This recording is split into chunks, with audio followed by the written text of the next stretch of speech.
नमस्कार दोस्तों, आज हम हैं दिल्ली में। ये जो आप पूरा नज़ारा देख रहे हैं, ये दिल्ली में लाल किला है, लाल किला परिसर है। और ये जो आज झांकियाँ सजी हुई हैं, ये संत शिरोमणि संत रविदास जी की आज पावन जयंती मनाई जा रही है। 647वीं उनकी आज जयंती है। ये पूरे देश में, दुनिया में जो मनाई जा रही है संत रविदास जी की जयंती।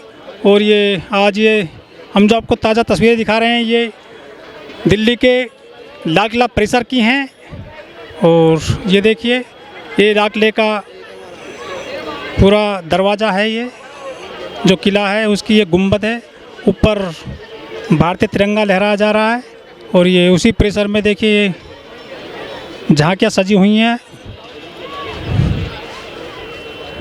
संत रविदास जी की जयंती में ये हज़ारों लोगों की आज संख्या है। और ये झांकियाँ सज गई हैं। झांकियों में संत रविदास जी की मूर्तियां हैं, बाबा साहेब डॉक्टर B.R. अम्बेडकर की प्रतिमाएं हैं, फूलों से सजी हुई हैं। महिला हैं, बच्चे हैं, बुज़ुर्ग हैं।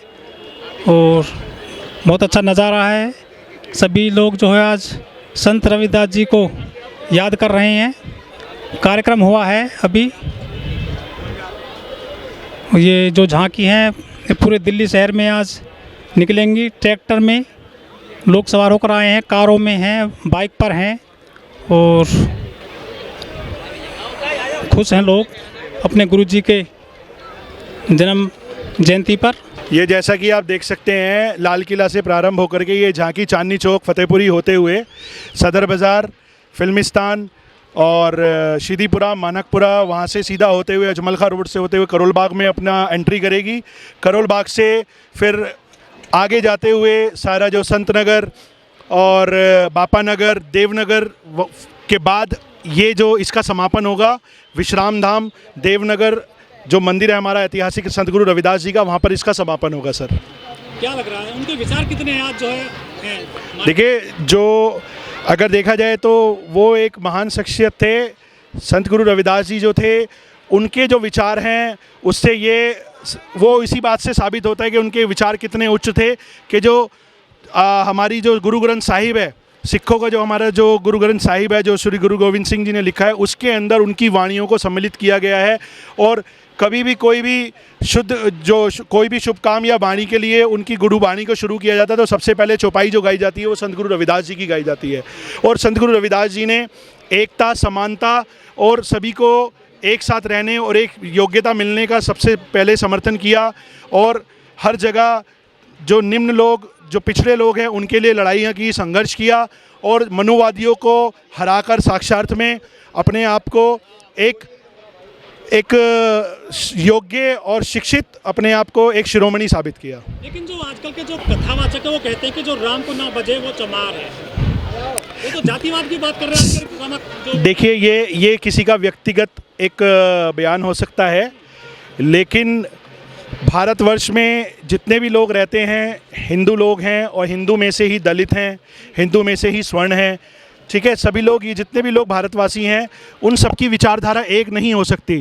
कुछ लोग अपने पर्सनल, जो अपने निजी फ़ायदे के लिए ऐसे कथावाचक जो लोग हैं, जो ऐसे जाति सूचक शब्दों का इस्तेमाल करके किसी एक जाति विशेष को नीचा दिखाना चाहते हैं, वो बड़ी शर्म की बात है। वो क्या होता है कि एक ही धर्म के अंदर, एक ही समाज के अंदर उस समाज को बांटने और उस समाज के अंदर विषमता लाने का कार्य करती हैं। लेकिन आप ये सोचिए, इन जैसे जो कथावाचक हैं, इनके ऊपर कोई ध्यान नहीं देता। जितने भी समझदार लोग हैं, जितने भी स्वर्ण लोग हैं, दलित लोग हैं, जितने भी पिछड़े लोग हैं, वो सब संत गुरु रविदास जी को एक महान संत और महान शिरोमणि मानते हैं। और यही सभी के लिए काफ़ी है। लेकिन लोग जो चमार जाति है, जिस जाति से आते थे संत रविदास जी, वो गाली के रूप में यूज की जाती है मनुवादी के द्वारा आजकल। देखो, चमार कोई जाति नहीं है। चमार जो है वो चमड़ा, जो लोग चमड़े का काम किया करते थे उसी के। देखो, आज विश्व के अंदर आप कहीं भी जाएंगे, हर व्यक्ति को उसके काम की वजह से उसकी पहचान होती है। तो संत गुरु रविदास जी जो कि चमड़ा काटा करते थे, जूतियाँ बनाया करते थे, तो चमड़े उससे पहले के इतिहास से जो लोग चमड़े का काम करते थे उनको चामड़, चमार इसी शब्द से संबोधित किया करते थे। लेकिन चमार कोई जाति नहीं है, चमार एक व्यवसाय है। जो चमड़े का व्यवसाय करने वाले लोग थे उनको चमार कहा जाता था, ठीक है। और यही जो हमारी जो हम लोग वैसे देखा जाए तो भारत के जो मूल निवासी हैं वो दलित लोग ही हैं, आदिवासी पिछड़े लोग ही हैं।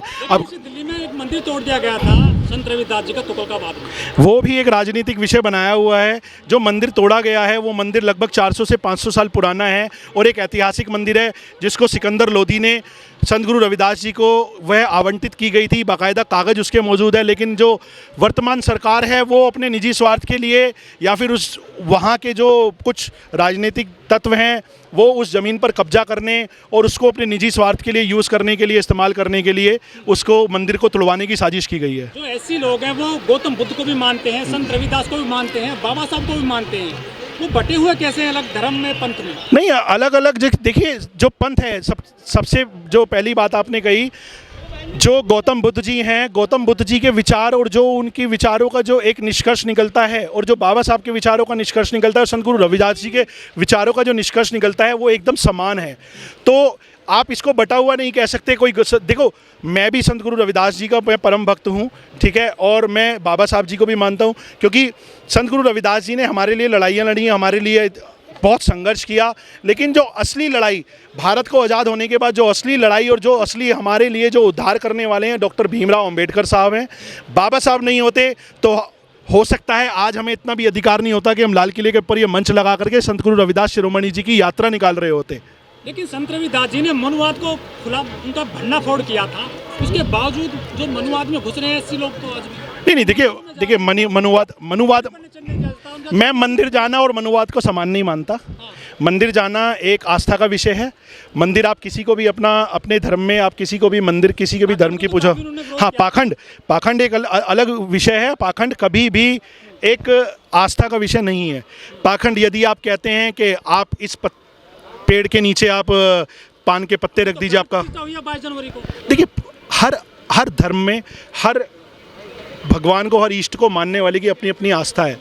मैं उस पर कोई टिप्पणी नहीं करना चाहूँगा कि प्राण प्रतिष्ठा एक दिखावटी है या पाखंड है।